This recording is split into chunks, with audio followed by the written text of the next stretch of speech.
ભાજપ સરકારે અયોધ્યામાં ભગવાન રામનું મંદિર તો બંધાવ્યું, પણ જ્યારે તેમને દાદાગીરી અને ગુંડાગર્દી વિશે પૂછવામાં આવે ત્યારે ભગવાનનું નામ વટાવીને છટકી જાય એ તો કેમ ચાલે? ભાજપનો ખેસ તમારા ખંભે હોય એટલે શું તમને કોઈ કાયદા કાનૂન લાગુ નથી પડતા? આવું જ કર્યું છે ભાજપ નેતા ભીખુસિંહ પરમારે. ગુંડારાજ વિશે પૂછાતા શું કર્યું ભીખુસિંહ પરમારે, આવું જાણીએ અહેવાલમાં. નમસ્કાર, આપની સાથે હું ભૂપતિ વિશાવડિયા. અરવલ્લી જિલ્લાના મોડાસામાં ભાજપના મંત્રીના પુત્રોની દોડે દહાડે ખુલ્લેઆમ દાદાગીરીનો વિડીયો વાયરલ થયો. અંગત અદાવતમાં એક યુવકને માર માર્યો હોવાનું પણ સામે આવ્યું છે, ત્યારે આ ઘટનાના સીસીટીવી ફૂટેજ પણ સામે આવ્યા. આ ઘટના બાદ કોંગ્રેસે ભાજપને ઘેરતા કહ્યું હતું કે ભાજપનો ખેસ પહેરો અને કાયદાનો ભંગ કરો.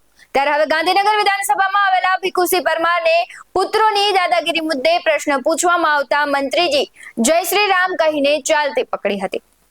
મીડિયાને જવાબ ન આપવો મળે તે માટે તેમણે પ્રવેશ દ્વાર બદલી નાખ્યો. અને ઉલ્લેખનીય બાબત તો એ છે કે મારામારીની ઘટનામાં હજુ સુધી કોઈ ફરિયાદ નોંધાઈ નથી. બીઝેડના જે કૌભાંડ હતું તેમાં પણ ભીખુસિંહના પુત્રનું નામ ઉછળ્યું હતું. મંત્રી ભીખુસિંહ પરમારના પુત્રની દાદાગીરી મુદ્દે કોંગ્રેસ પ્રવક્તા મનીષ દોશીએ ભાજપ પર આકરા પ્રહાર કરતા કહ્યું છે કે એક તરફ સરકાર કહે છે કાયદામાં રહેશો તો ફાયદામાં રહેશો, ત્યારે આ કિસ્સામાં મંત્રીના પુત્રએ જ કાયદાનો ભંગ કર્યો છે. ત્યારે આ મામલે હજુ સુધી કોઈ પોલીસ ફરિયાદ નોંધાઈ કેમ નથી? આ મામલે તો ભાજપનો ખેસ પહેરો અને કાયદાનો ભંગ કરો તેવી સ્થિતિનું નિર્માણ થયું છે. શું હતો સમગ્ર મામલો તે સમગ્ર વિગતથી જાણીએ તો થોડા દિવસ પહેલા અરવલ્લી જિલ્લામાં રાજ્ય સરકારના મંત્રી ભીખુસિંહ પરમારના પુત્રને કેટલાક લોકોએ માર માર્યો હતો. આ ઘટનામાં સીસીટીવી ફૂટેજ પણ સામે આવ્યા છે. ત્યારબાદ આ ઘટનાની અંગત અદાવત રાખીને રોષે ભરાયેલા ભીખુસિંહ પરમારના પુત્રએ રોફ જમાવવાના ચક્કરમાં કાયદો વ્યવસ્થાનો ભંગ કરી મારનાર યુવકને જાહેરમાં ફટકાર્યો હતો. આ ઘટનાનું વિડીયો સામે આવ્યું છે.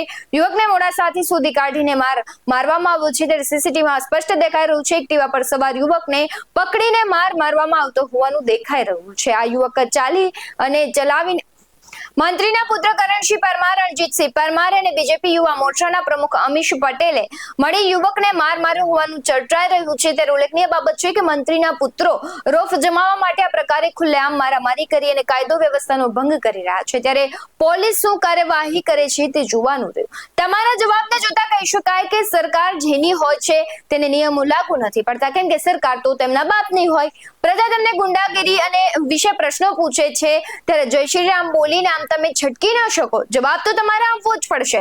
આવા જ વધુ અહેવાલો સાથે ફરી મળતા રહીશું. તમે અમારી યુટ્યુબ ચેનલને સબસ્ક્રાઇબ કરવાનું, અમને ફેસબુક અને ઇન્સ્ટાગ્રામ પર ફોલો કરવાનું ભૂલશો નહીં. બાકી નવી અપડેટ્સ મેળવવા માટે જોતા રહો BS9 TV ન્યૂઝ. નમસ્કાર.